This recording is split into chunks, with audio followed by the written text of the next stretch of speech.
И още нещо става все по-явно от днес. И то е притокът на доброволци от други страни, които се насочват към Украйна, за да воюват на нейна страна.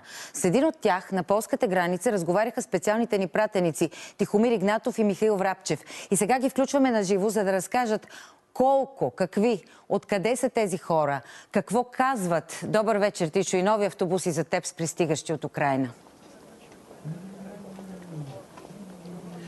Добър вечер. През последните няколко дни тук виждаме огромна вълна от подкрепа и съпричастност, което показва всъщност, че вярата, надеждата и любовта са по-силни от разрухата на войната.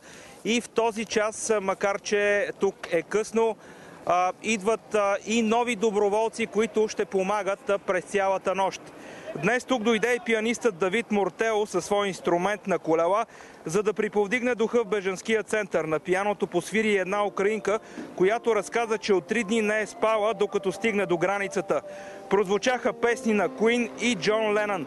Давид Мортео е свирил и на Киевския майдан през 2014 година. И докато едни бягат от Украйна, други се приготвят да влезнат там, за да се бият. Организацията на доброволците протича при високи нива на конспиративност. Ние успяхме да разговаряме с един от тези доброволци. Вижте какво разказа той пред нашата камера. На метри от границата с Украйна тече подготовка за влизане на доброволни отряди в подкрепа на армията. Този мъж е около 30-те. Разговаря с нас единствено при условие, че ще остане анонимен и няма да разкрие своята националност. Аз искам да отида от другата страна на границата. Записах се в легион от чужденци, който се сформира на територията на Украйна. Ако те не успеят да се сформират, защото ако трябва да съм честен, все още няма новини какво се случва от другата страна, ще се съберем няколко човека и ще влезем сами. Каквото и да се случва, ще отидем на всяка цена в Украйна. Страхуваш ли се? Не се страхувам. Имам предишен военен опит.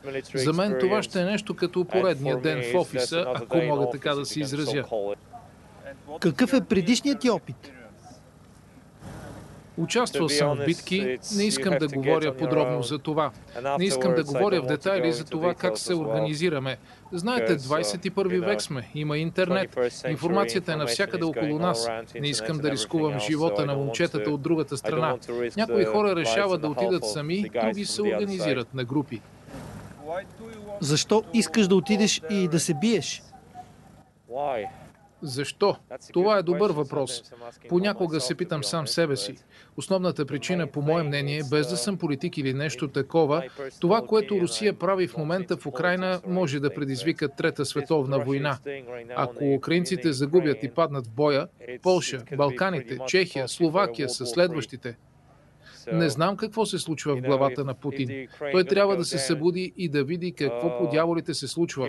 Рано или късно, ако те не се оттеглят или ако Украйна не спечели, ще има Трета световна война.